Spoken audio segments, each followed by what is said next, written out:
Thank you everyone for coming. First, I'd just like to say a massive thank you. I don't really know where to start because I've got 1,000 people I'd love to say thank you to, but I'll do my best. My family, mum and dad, my brother, the reason why I was drafted in the first place, the amount of time and effort that they put in, travelling all over the state for my brother and I, was massive. To come up here with, Kinnear, took a punt on a 17-year-old skinny kid from Wangaratta, and I came up here as pretty raw, and now I've sort of grown into. I've got a wife and 2 kids, so I actually have really grown up here, and a lot's changed. Thank you to the club, to the coaches, to and that goes from Tom Harley all the way down to. I'm not going to say anyone, but down to the entire club do such an incredible job here, and it's a really special place to be a part of. And I'm very lucky to have been drafted here in 2009 and spent 15 years. To the Swans supporters across Australia, I think we have some of the most respectful supporters in the AFL. Never have supporters got in my face and. Or anything like that, or any of the boys, and really grateful for that. To my family, to my wife and kids, and I've said it multiple times, but the support my wife gives me, Kim, she is the reason I've played 15 years of footy. There's no way I would have played as much footy as I have if she wasn't there. She just gets shit done. Excuse me. She gets stuff done. And I wouldn't if it was just me. Kim's family as well. Very supportive, understanding of the wild AFL schedule. Always making time for me and making sure I can be at things, and any family gathering they have, making sure that I'm able to be there. To sort of horse, I've had one coach my entire career, which is really rare, and luckily that coach liked me, and he's trusted me, 180 odd times to get a job done and get out in the field, and I'm really grateful for that. And to all the boys that I've played with and that have been and gone to the group now, it's just been such an enjoyable workplace for a really long time. Really grateful to have been able to come into work every day and spend it with 45 like-minded guys and just have a good laugh along the way. It's some of the best memories on field as well as off field have been just as great. So thank you everybody. I'm sorry if I missed you, but yeah. Thanks, mate. Just on behalf of the Sydney Swans Footy Club and everyone involved, whether you work or played here over the years or supported the team over the years that Sam's been here over the last 15 years, just wanted to say thank you to Sam and his family. His contribution to this footy club's been immense. He was drafted, I remember watching his vision as a real skinny in 2009, 17-year-old at that particular time. He didn't turn 18 until the end of the year in December. So we picked him we were hoping he'd be there at pick 38. He was there at pick 38 as a young 17-year-old from country Victoria. Come to Sydney, didn't have much clue, I guess, like all 17-year-olds. You're sort of out of home for the first time, living in another city, in one of the biggest cities, or the biggest city in the country. And came up and immediately sort of showed why we drafted him. His versatility was immense. He was really agile. He was quick. He could take a mark. He could play at either end. And he fast established himself as a key member of our team. And in particularly early days, and played almost straight away within very early days as a key forward for us, and in 2012 was one of the youngest centre forwards going around. Played a key role in that team, and has done over the whole journey. Has really played a selfless role at all times. Would always do whatever's best for the team, whether that was back behind the ball, was in the ruck, whether it was playing on opposition gun defender, whether it was just playing his role as a normal centre forward does. He did any job that we threw at him, and for that we're really grateful and thankful. it's helped us be a better team, and he's been able to do that, never complain once. Even last week, we had a VFL game here. It was his third game back, and he was still talking. You could hear him behind the goals, instructing and helping our younger players become better players, and that's always been his attitude. How can I help the team? How can I help our other players look better? Completely selfless in that regard. His rehab, he's been hit with many injuries over the years. Incredible the way he's dealt with them. It's not an easy thing to do over a long time if you consider you continually, when you get things going and you feel like you're on top of your game, which he has been a number of different times, the last one being 2022 when he had a fantastic season, and then gets hit with injuries, to rehab like he's done at all times over that journey, but in particular the last 2 years without playing a game, but also continually just fronting up. Was been remarkable to see and inspiring for the younger players in particular to be able to watch him go about his work every day, just coming in and doing it essentially for the love of it. And so we thank him for that. He played 3 games, 4th game on the weekend in the VFL, and was starting to play really good footy, and we thought he could contribute. That's why we persisted over the last couple of years, and we're both probably thinking last week that this is why he started the game extremely well. And unfortunately, we both knew when he went down that the end was nigh. So I want to thank Sam, thank Kim, who has been a remarkable help and assistance for Sam to be able to play for so long. The fact that you've changed your life, you've come up here and played 15 years of league footy, met your beautiful wife, had 2 beautiful kids, including one in the hub, and Kim was 36 weeks pregnant in isolation with a toddler in 2021, and Sam went to Melbourne to play footy, and Kim had to deal with what she did was remarkable, and I just think it shows the value of a really good partnership between a player and his partner, and so I want to thank obviously Sam, but also thank Kim and the family and everyone who's contributed to Sam's career over a 15-year journey, and thank Reedy for being a wonderful player.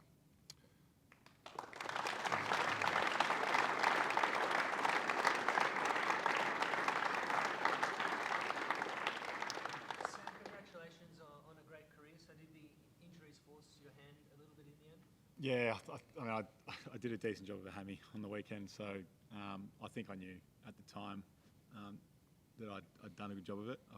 Unfortunately, I've got a fair bit of experience with injury, and I knew the feeling of what had happened, and it'll probably require surgery, so it obviously rules me out for a bit too long. Even if it didn't, if it took me 5 or 6 weeks, then my body's probably trying to tell me something, and it's probably time to listen, and I'm not sure I could trust it if I got back for the last month of the season. Sam, how do you reflect on the journey? I mean, you play in a Premiership in your 3rd season, here you are all these years later, and injuries can take their toll, but you still play some pretty good footy. So the journey of an AFL footballer and the peaks and troughs, how do you reflect on that, considering your story? I'm still really grateful of my entire journey, and that's all things. Even with injury, I wouldn't change anything. I think the injuries, brought me to learn a lot about myself. I've always tried to stay reasonably level, whether I'm playing well, playing poorly, not playing at all. Tried to stay, level when I come into the club. Always sort of be around the same, and it's hard to be, flat in a place like a footy club, especially this one. As I said, I come into work every day, and I love the all the boys that I get to work with, all the staff. It doesn't take me long to catch myself if I start to feel down. But I'm very lucky. I'm in a fortunate position with the work that we do, and as Horse said, I've got a beautiful family at home, so life's good if I'm if I'm really honest. And the Premiership, how do you reflect on it now, considering it happened so early in your career? Yeah, I was 20 when we won the flag, and a lot of people say when you win them when you're young, you don't appreciate it. And it's probably true, to be fair. But I've played in 3 grand finals. The other 2 didn't go our way as much as we would have liked. But I've been part of some great teams. 2012, that just such a good, selfless team. Everyone worked for each other, and it feels very similar, today to this group. It's such a connected group. Everyone's very close. Everyone's very excited for each other, and we do things well, whether it's a tackle, whether it's a goal, whatever it is. This group's really close, and that's why I was so desperate to get back. I really wanted to be a part of it and play again with these guys, but wasn't to be. But really grateful that I've been, at such a successful club for a long time. Although it wasn't the AFL return you probably wanted this year, do you have a sense of satisfaction just getting out and being able to play footy this year, particularly after the injuries over the last sort of 2 years or so? Yeah, I'm quite proud of myself that I've been able to get to the point of playing at a high level again. That kept me going. I never lost belief that I could play at AFL level. If I had, then I wouldn't have worked as hard as I have to get there. And I really wanted to repay the faith that was shown. I know Horse went into bat for me last year, and it was he was big in the reason that I was able to get another year and see what happened, and almost got there. But I am proud that I was able to get back and play some footy at least. Unfortunately, it wasn't the top level, but I'm grateful that I was able to play any level. John, on field, what kind of stood out to you, Sam? He was very selfless. He never made it about him. It was he's as a player, he just go out and do his job, and did it, all the time. And it doesn't matter what role you threw him, he was always very no problems and no fuss, low fuss player. Just go and do his job. And it was interesting, wasn't it? It probably took me a bit too long to throw in the ruck. Probably I was only 2 or 10 years too late. But when I look at his 2022 season and what he was able to do as a forward ruck and come and contribute the way he was, I think helped him. And once again, I probably was a little bit slow in picking that up. But that sort of typifies whatever job he needed to do, and nothing fazed him, whether it was behind the ball, whether it was in the ruck, as play key forward, didn't matter. He'd just go and do his job every week, and I think that's what probably typified him over the years. Is he just go and do his job, whether it's on the ground, whether it was in a meeting, whether it was in the gym, in his rehab. He just did his job, and he mentioned he was always pretty level, and that's the way he's been for his whole career. And so he's been an incredibly valuable player, and even this year, he hadn't lost his speed. He was still sharp as a tack. His footy mind has been as strong as ever. The body was telling him a few other things, and it was about time we probably both had to listen to it, as much as we both had our fingers crossed that he'd be able to get there. Sam, for some reason this came into my head, but when Barry Moore retired here, he said he wanted to import crackling for the first time in 15 years. Are you looking forward to doing anything you've had to deny yourself as a professional athlete all this time? I haven't avoided pork crackling. Multiple things, I think. Something that springs to mind, I've got a group of mates that sort of been going to Japan. They've been to Japan a few times in February. And, just being able to pack up and go to Japan and go skiing. I've skied a lot growing up. Haven't skied in 15 years. So I think immediately, once the hammy's right, I'd love to get skiing again. But yeah, I think just being able to, take a weekend trip away, it's going to take a while to adjust and feel normal, but there's a bit of weight off the shoulders. What else would you like to do? I mean, are you want to stay involved in footy, coaching, anything like that? What are the plans? If I'm being honest, probably not. No, I don't think I'll stay in the coaching space. I'm not sure what the next chapter holds quite yet. Still pretty fresh, but I've got a bit of time now to reflect and figure out what it might hold. Sam, have you had a chance to chat with your brother kind of since the decision? Obviously, very similar careers in a sense, both winning premierships, both probably a bit more injury plague than you like, but to kind of reflect on what you've both been able to achieve in the competition. Well, our careers are so similar, in fact, that Ben actually retired with a hamstring. So we've basically mirrored each other's careers. I spoke to him the other day yesterday, and I think I played more games than him and got an extra year in him. Which he reminded me of, which I'm surprised he reminded me of.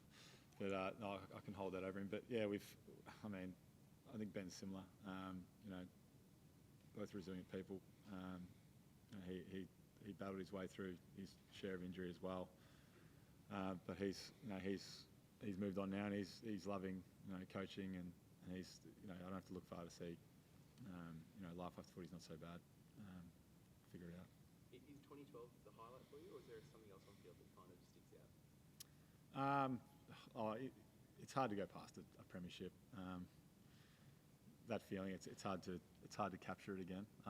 Horse has a saying: if you could bottle the feeling and save it for later, you would.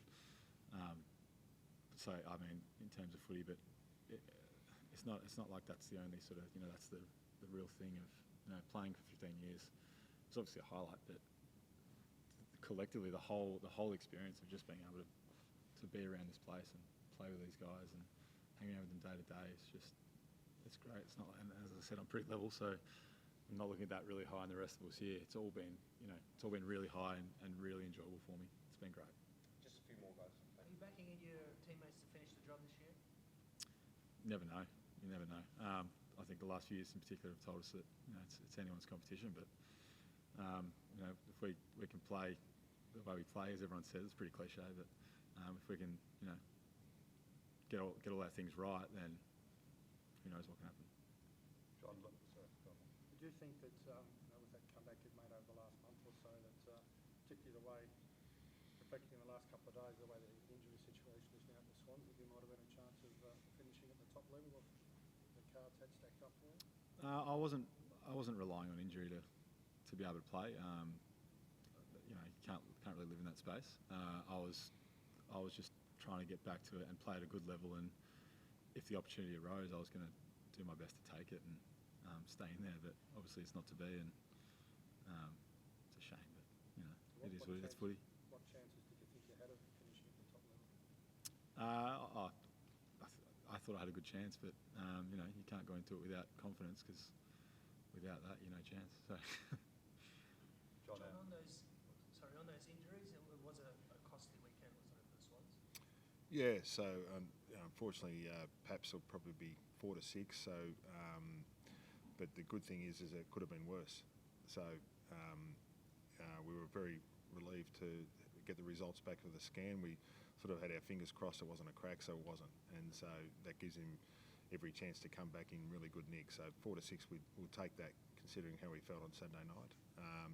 Ramps is probably only 1 to 2, so that's once again Sunday night we got on the plane and thinking that a couple of key players might have been missing for a significant amount of time, if not the rest of the season. But the really good sign is that the good news is that they're not too bad, and so we'll take that result every day of the week. We hope it'll be okay. He got through and did a great job for us, so could have been worse. James Roybottom. Last one, how likely is he to play? We'll see. Make that decision later in the week.